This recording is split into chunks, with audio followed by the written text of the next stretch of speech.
National union of journalist इस राष्ट्रीय कार्य समिति की बैठक में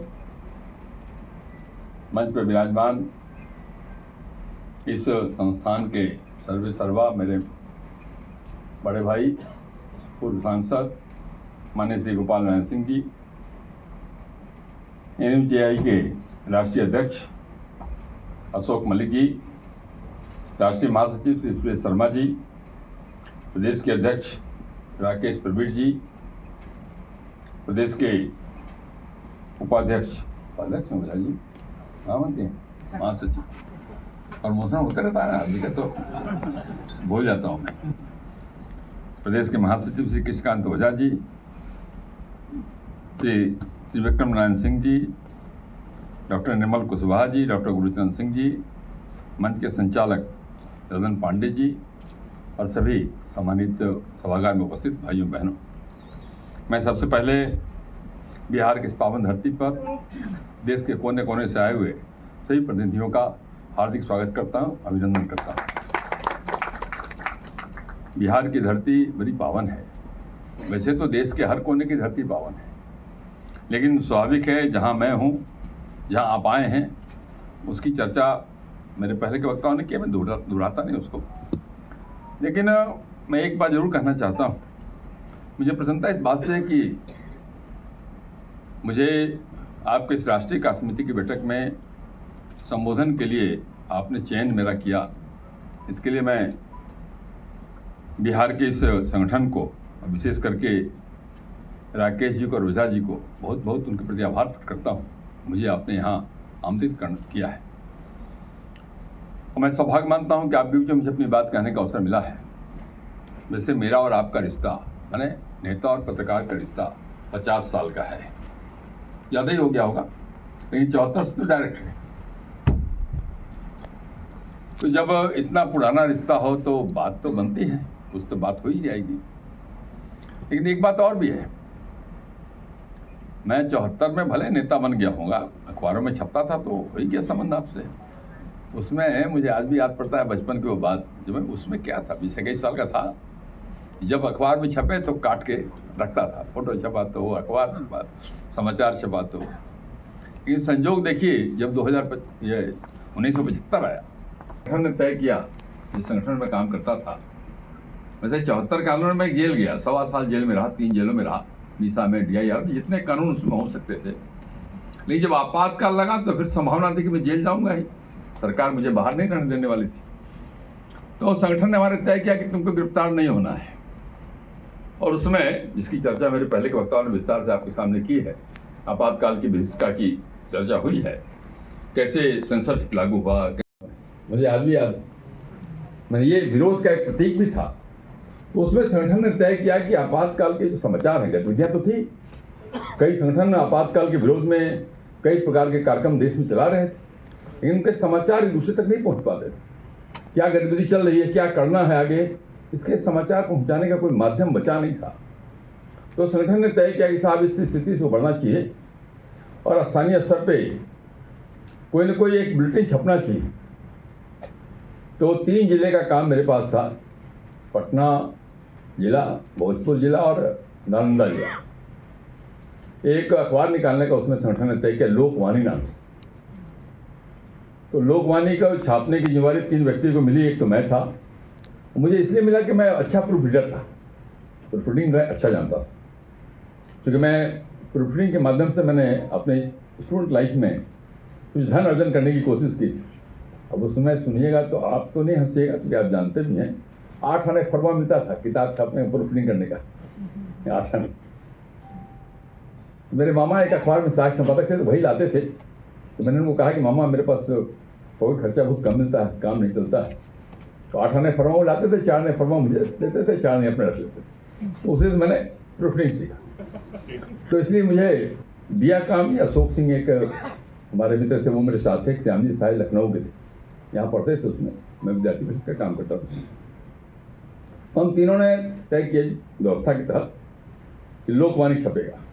आप कल्पना कर सकते हैं, जब सेंसरशिप लागू हो, बोलने की स्वतंत्रता नहीं हो, उसमें ये बुलेटिन छापना कितना कठिन काम होगा, इसका अंदाज आप कर सकते हैं। और उसमें आज की तरह तो था नहीं कि आप कंप्यूटर पे टाइप कर दीजिए और मशीनरी के माध्यम से आपके चला जाए आपके ऑटोमेटिक प्रेस से। वहाँ तो पूरा कंपोज करना था, फिर प्रूफ पढ़ना था, ट्रेडमिल पे छपाना था, यही तो था। तो वो छपना और 3 जिले में बांटना हर ब्लॉक सेंटर पे जाके, ये काम मैं करता। अब स्वाभाविक है कि पुलिस की निगाह में तो था ही। केवल मैंने ये बात कही केवल इसलिए कहा कि कई लोगों ने चर्चा की है पत्रकारों के संकट का।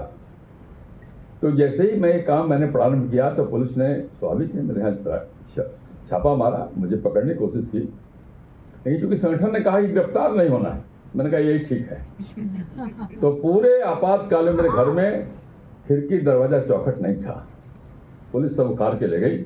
मेरे पूरे परिवार में नई नई शादी हुई थी, 74वीं शादी हुई थी, मेरे पूरे परिवार के लोग कपड़ा का पर्दा टांग के रहते थे पूरे 1.5 साल तक। मैंने बात कही केवल आपके सामने इसलिए क्या कि संकट तो आते हैं, ध्येय हमारा क्या है इसका विचार होना चाहिए। और मैं मानता हूं कि हम चाहे किसी भी पेशे में हो, जिस पेशे में काम करते हैं, देश इतना बड़ा है, विविध प्रकार के काम हैं, लेकिन हम सब भारतीय हैं, इसका तो विचार हम सब मन में रहता ही है।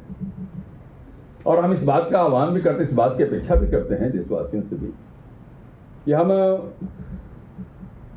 हर काम को करते समय इस बात का जरूर विचार करें कि हमारे किसी काम से देश का नुकसान नहीं हो, इसका तो विचार करते ही। तो एक तो इस विषय में मैं और आगे अपनी बात कहूंगा, लेकिन दूसरा जो संकट हमारा है ये अध्यक्ष वाला, ये बार बार ये पांडे जी माननीय अध्यक्ष महोदय जो आ रहे हैं सोई कह रहे हैं माननीय अध्यक्ष महोदय। मैं अध्यक्ष से बड़ा परेशान हूँ भाई, क्योंकि 50 साल के राजनीतिक जीवन में, सामाजिक जीवन में मुझे अगर आप विधानसभा अध्यक्ष वाला जोड़ दीजिए और छात्र संघ समिति के अध्यक्ष वाला जोड़ दीजिए, सब जोड़ दीजिए तो मैं 20 साल अध्यक्ष रहा हूँ। 20 साल एक पॉलिटिकल पार्टी का जिलाध्यक्ष, यूथ विंग का उसके पार्टी का जिलाध्यक्ष, फिर प्रदेश का यूथ विंग का 5 साल प्रदेश अध्यक्ष, फिर पार्टी का 5 साल प्रदेश अध्यक्ष, फिर विधानसभा अध्यक्ष 2 साल, छात्र संघ समिति 2.5-3 साल, मैंने कुल मिलाकर लगभग 20 साल हो जाएगा। तो 50 साल में 20 साल अध्यक्ष रहने का मौका मिल गया। तो अध्यक्ष से भाई, अब अध्यक्ष को छोड़ के मैं बिहार के लोगों को कहता हूँ कि भाई मैं केवल अध्यक्ष नहीं हूँ, मैं नंदू भी हूँ, नंद किशोर भी हूँ, उस नाते कभी कोई प्यार कर ले भैया अध्यक्ष कब तक। क्योंकि राजनीति में कुर्सी तो आती जाती रहती है, लेकिन जो व्यक्तिगत संबंध है, जो व्यक्तिगत आपके व्यवहार हैं, वही काम आते हैं। मित्रों, मैं कह रहा था आपसे, देश की बात कर रहा था मैं, मेरे मन के अंदर जो विचार आते हैं, हमारा देश जिन संकटों से जूझ करके आज इस जगह पे पहुंचा है, लंबा इतिहास है। बहुत लोग मानते हैं 47 में ही देश बना, हम सब ऐसा नहीं मानते। ये जो हजारों हजार साल का हमारा इतिहास है और हमारी जो धरोहर है, उन सबका विचार करने के बाद लगता है कि हम कभी एक समय कहाँ थे, यहाँ पूरी दुनिया को ज्ञान देने का काम करते थे। आप केवल पत्रकारिता की बात कर रहे हैं, मैं देख रहा था माननीय अध्यक्ष महोदय का लेख देख रहा था उस स्मारिका में, जहाँ उन्होंने नारद जी की चर्चा की, संजय की चर्चा की। मैं संजय की चर्चा दूसरे संदर्भ में करता हूँ, संजय जी की चर्चा मैं दूसरे संदर्भ में करता हूँ। मैं करता हूँ, आज लोग कहते नहीं कि साहब पश्चिम ने बहुत प्रगति कर लिया, तो हम पश्चिम के प्रगति से चकाचौंध हो जाते हैं। तो मैं कहता हूँ साहब, जिस विधा में तुम चाहो, आप हमारे पुराने सभ्यता के बारे में, पुरानी संस्कृति के बारे में अगर विचार करोगे, उन सब चीज़ों में उस समय हम आगे थे। मैं संजय की चर्चा करता हूँ उस समय। भाई आज तो क्रिकेट का जमाना है, अभी IPL हुआ और भी मैच हो रहा है, हम ऑन करते हैं टीवी और क्रिकेट देखते हैं, चाहे लंका में हो या कहीं और होता रहे। तो उसमें क्या था, सैकड़ों मील दूर होने वाला युद्ध आंखों देखा हाल अगर संजय धृतराष्ट्र को सुना रहे हैं, तो अगर टेलीविजन की जो आज की जो कल्पना है, अगर वो ज्ञान उस समय नहीं होता, संजय कैसे सुना सकता? तो वो मैं उसकी चर्चा करता हूँ। और मैं उसकी भी मैं चर्चा करता हूँ जब लोग कहते हैं चिकित्सा विज्ञान, मैंने कहता भाई चिकित्सा विज्ञान में भले पश्चिम ने प्रगति किया, मैं मानता हूँ, लेकिन एक बात बताओ, किसी गणेश जी का गर्दन काट के किसी पशु का गर्दन उसमें फिट कर देना, ये कला आज सीखा है क्या चिकित्सा जगत में, दुनिया के अंदर? नहीं, हम सीखा है। तो मैंने केवल इन बात चर्चा इसलिए किया कि हमारा जो भूत है वो इतना गौरवशाली अतीत हमारा है, हम गर्व कर सकते हैं उसको। मैं मानता हूं कि कोई समाज आगे तभी बढ़ता है जो अपने गौरवशाली अतीत पे गर्व करे, लेकिन वर्तमान में यथार्थ की धरातल पर खड़ा हो, और तब भविष्य का ताना बाना बुनेगा, तब वो प्रगति के रास्ते पर आगे बढ़ सकता है, तब विकास कर सकता है। तो जब मैं भारतीयता की बात कर रहा हूँ, जो देश की बात कर रहा हूँ, तो स्वाभाविक रूप से जो अतीत हमारा गौरवशाली रहा है, लेकिन अगर वर्तमान की बात करें, अभी ठीक है कि उस गौरवशाली अतीत में 1000 साल की गुलामी की चीजें भी शामिल है।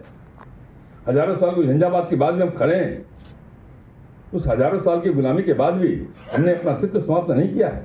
दुनिया के अंदर कई सभ्यताएं समाप्त हो गई, हम समाप्त नहीं हुए। कोई तो चीज होगी हमारे अंदर जिस कारण हमारे यहाँ हैं। तो आज भी अगर हम खड़े हैं, और फिर से एक बार आज दुनिया के अंदर अपनी बात पहुंचाने की क्षमता रख रहे हैं, दम प्राप्त कर रहे हैं। आज दुनिया की राजनीति का विचार करिए, आप याद करिए, पहले के जमाने में हमारी बात कितनी सुनी जाती थी, हमारी बात का महत्व कितना था दुनिया की पॉलिटिक्स में। ये आज इस बात का विचार करिए, हम कहाँ जा रहे हैं। अरे भाई, मैं तो दंग रह गया जब ये मैंने देखा रूस और यूक्रेन के बीच में जो युद्ध हो रहा था। तो मेरे विधानसभा के कई बच्चे वहां पढ़ते थे, यूक्रेन फंसे थे। सब लोग आते थे, मैं विधायक हूँ, लगातार 7 वर्ष से जीत रहा हूँ, चुनाव जीत रहा हूँ, 7 वर्ष से विधायक, मंत्री रहा छोड़ दीजिए। तो मुझे उन बच्चों के परिवार के लोग आते थे, भैया मेरे बच्चों का क्या होगा।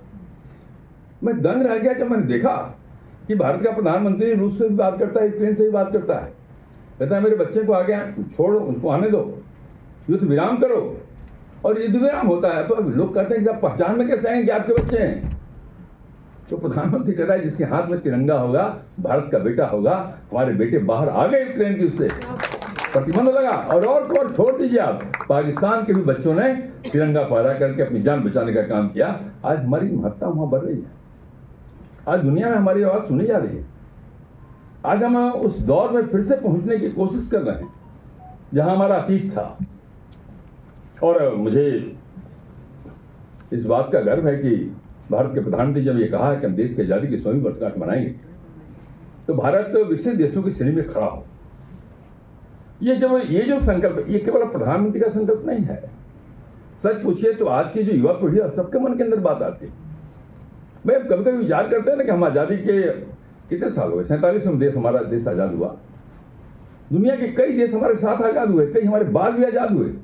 उनमें से कई देशों ने तरक्की की, कई ऊंचाई प्राप्त कर ली, हम नहीं पहुंच पाए। कारण क्या है, मैं उसके विस्तार में नहीं जाना चाहता, क्योंकि पॉलिटिकल भाषण देने के लिए मैं आपके पास नहीं आया। लेकिन मैं इतना जरूर कहना चाहता हूं कि जब ये कोई देश अगर विचार कर रहा है, देश की युवा पीढ़ी विचार कर रही है, देश के लोग विचार कर रहे हैं, तो हम कितने दिन तक पीछे रहेंगे। इतनी बड़ी आबादी का देश क्यों नहीं आगे बढ़ सकता है। और कई बार एक पराक्रम देश ने दिखाया भी है। अभी कोरोना काल का मैं देख रहा था, मैं तो भुक्त हो गया उसमें। वैसे मुझे कोरोना नहीं हुआ, क्योंकि मैं शाकाहारी आदमी हूँ, शुद्ध भोजन करता हूँ, तो मैं कोरोना से वंचित रहा। लेकिन मैंने देखा साहब, क्योंकि मैं स्वास्थ्य मंत्री रहा हूँ बिहार का, तो मुझे आज भी याद है जब पोलियो होते थे, पोलियो उन्मूलन के अभियान के लिए टीकाकरण भारत में नहीं बना, 20 साल 25 साल बाद भारत में आया। और मैंने अध्ययन जब किया तो मालूम पड़ा कि हर 100 साल के बाद कोई न कोई महामारी आती है दुनिया में। और उस महामारी के लिए उसके रोकथाम पे जो दवाइयां बनती हैं, वो पहले यूरोप में बनती हैं, इंग्लैंड में, अमेरिका में बनती हैं, तब यहाँ आते हैं 25 साल 30 साल बाद। लेकिन कोरोना काल में मैंने देखा कि हमारे देश के वैज्ञानिकों ने 1.5 साल के अंदर 2 कोरोना के वैक्सीन बना करके भारत के लोगों को तो बचाने का काम किया ही किया, दुनिया के लोगों को भी बचाने का काम किया। ये पौरुष प्राप्त किया हमारे वैज्ञानिकों, ये हमारे देश के वैज्ञानिकों को बड़ी उपलब्धि रही है। तो ये जो हमारा पुरुषार्थ फिर से जग रहा है, और जब पुरुषार्थ जग रहा है तो स्वाभाविक रूप से जो लक्ष्य देश के लोगों ने विचार किया है कि हम 2047 में विकसित देश की श्रेणी में भारत खड़ा हो। अब चांद पे तो पहुंच गए हम, चंदा मामा दूर के पहले कहते थे, और हम चांद पे वहां पहुंचे हैं जहां दुनिया वाले, किसी दुनिया के लोगों ने पहुंचने का काम नहीं किया, वो ध्रुव पे पहुंचे।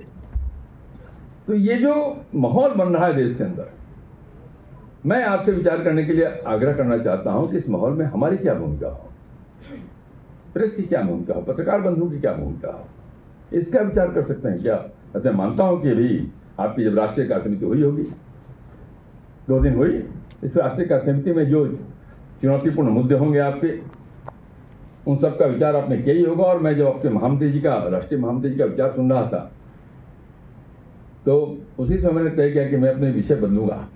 वो वही विषय में बोलने वाला था जो सब बोल गए हम, तो मैं दोहराना नहीं चाहता था, तो मैंने अपने विषय को थोड़ा बताने की कोशिश की इसलिए आपके सामने। तो मैं कह रहा था कि ये जो एक चुनौती है, अब कौन हमें पसंद करता है कौन नहीं करता है एक अलग विषय हो सकता है। मैं इसलिए बात कर रहा हूँ, जरा विचार करिए, भगत सिंह को कौन से भूत सवाल था? क्या भगत सिंह ने फांसी के फंदे को चूमते समय कभी भारत के प्रधानमंत्री बनने के बारे में सोचा था? क्या चंद्रशेखर आजाद ने माथे पे गोलियां खाते समय कभी उत्तर प्रदेश के मुख्यमंत्री बनने के बारे में सोचा, कल्पना की थी? यहाँ बिहार के बाबू कुंवर सिंह ने 80 साल की उम्र में अंग्रेज की गोली बाह में लगी तो बाह काट के गंगा में अर्पित करते समय कभी बिहार के मुख्यमंत्री बनने के बारे में सोचा था? नहीं। एक ही सोच थी, हमारा देश भारत माता, उसके पैरों की जंजीरें कटनी चाहिए, हमारा देश आजाद होना चाहिए, हमारा देश खुशहाल होना चाहिए, यही तो सपना था ना। आज देश की सीमा पर जो सैनिक लड़ रहे हैं केवल वेतन के लिए थोड़ी लड़ रहे हैं, वो मर रहे हैं सीमाओं पर। किसके लिए? क्योंकि हम सुखी जीवन जी सकें, हम चैन की नींद सो सकें। तो आज जो ये जिन लोगों ने त्याग किया है, बलिदान किया है देश के लिए, तो हम इस बात का विचार कर सकते हैं क्या कि हम जब देश स्वामी आज़ादी की 100वीं वर्षगांठ मनाएगा, उसमें देश विकसित देशों की श्रेणी में खड़ा हो जाए, उसके लिए हम कोई नैरेटिव तय कर सकते हैं क्या? अपने लिए कुछ सोच सकते हैं क्या, तय कर सकते हैं क्या?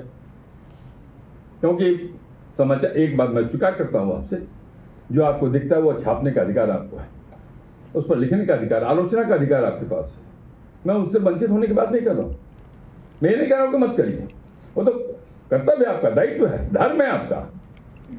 लेकिन दूसरा पहलू भी है कि जो अच्छी चीजें हो रही, उन अच्छी चीजों के बारे में भी चर्चा उतनी ही प्रमुखता से क्यों नहीं हो पाती है, इसका विचार करने के लिए आग्रह करना चाहता हूँ। बड़ी अच्छी बात, जब चर्चा करें तो मुझे ध्यान में आ रहा कि हम लोग वोकल नहीं हैं। मुझे आज भी याद आता है, मेरे एक मित्र थे, मेरे ही विचारधारा के थे, एक नहीं 2 मित्र थे, दोनों अच्छे बड़े अखबारों में अच्छे स्थान पे गए।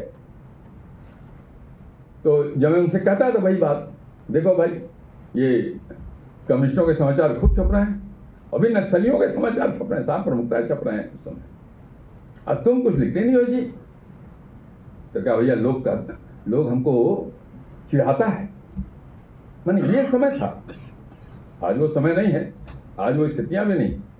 ये ठीक है कि अखबार मालिकों का जो दबाव है मैं उसको समझता हूँ और उसको मैंने महसूस भी किया है, लेकिन इन सब के बावजूद क्या हम इस बात का विचार कर सकते हैं कि विकसित देशों की श्रेणी में देश खड़ा हो, इसके लिए जो सकारात्मक बातें हैं, उन सकारात्मक बातों को भी अपनी ओर से हम कोशिश करेंगे स्थान देने का, उसको प्रमोट करने का, ये हम प्रयास कर सकते हैं क्या? मैं जरूर आग्रह करना चाहूँगा अध्यक्ष महामंत्री जी से, इस विषय को भी आप अगर विचार कर सकें तो मुझे लगता है कि थोड़ा बेहतर होगा। और जिस उद्देश्य की पूर्ति के लिए आपने संगठन खड़ा किया है, उस उद्देश्य की पूर्ति में ये विषय शायद सहायक हो सकता है, ऐसी मेरी सोच है। आप जैसा निर्णय करें ये आपके ऊपर। मैं एक बात और, जिस बात की चर्चा हो रही है, ठीक ही कहा है कि वक्ता ने अपनी बात करते समय इस बात की चर्चा की है। आजकल मोबाइल के इशू में भाई मॉडर्नाइजेशन तो है और नई तकनीक आ रही है। मैंने कहा ना, कोई ट्रेडल में मैं जहाँ अखबार छापता था, आज कोई ट्रेडल की बात सोचता भी नहीं, अब तो सब ऑटोमेटिक मशीन से छप रही है। तो प्रगति तो हो रही है, लेकिन प्रगति दोहरी मार्ग, दो तरफा है, एक तरफ केवल नहीं है। केवल अच्छी चीज के लिए नहीं प्रगति हो रही है, ये प्रगति कई प्रकार की बुराइयां भी साथ लेके चली आ रही है। अब मैं राजनीति में सक्रिय हूँ तो मैं तो बहुत कुछ देखता रहता हूँ, मुझे भी सबका चस्का लग गया है, आईपैड का, मोबाइल का, ये सब करता रहता हूँ। मैं जब देखता हूँ जो विभिन्न प्रकार के यूट्यूबर्स की रिपोर्ट को, मुझे ताज्जुब आता है, कोई आदमी ऐसा झूठ कैसे बोल सकता है, कोई ऐसी बातें कैसे कर सकता है।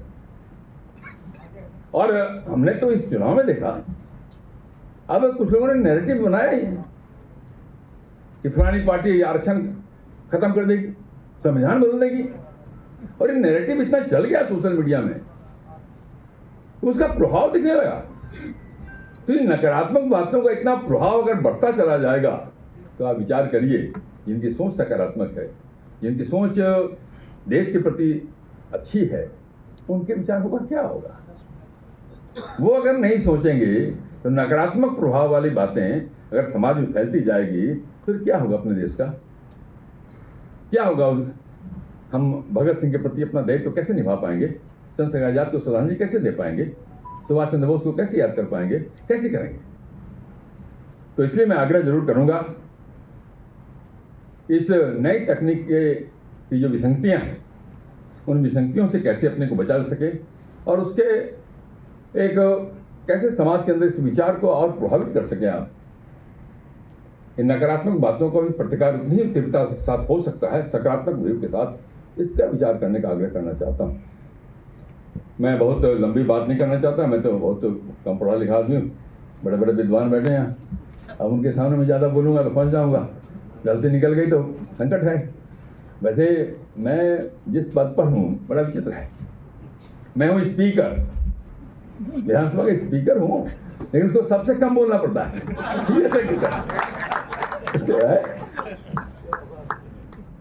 तो मित्रों, फिर से एक बार आप सबका मैं हृदय से अभिनंदन करता हूं और मैं फिर धन्यवाद देना चाहता हूं national union of journalist Bihar के इकाई के अध्यक्ष और महासचिव का, और मैं विशेष करके जो अपने नेशनल यूनियन ऑफ जर्नलिस्ट के राष्ट्रीय अध्यक्ष हैं, महामंत्री जी हैं, पदाधिकारी और हैं, मैं उन सबका फिर से अभिनंदन करता हुआ और आप सब यहाँ आए, आपके प्रति आभार प्रकट करता हुआ मैं ही अपनी बात समाप्त करता हूँ। बहुत बहुत धन्यवाद।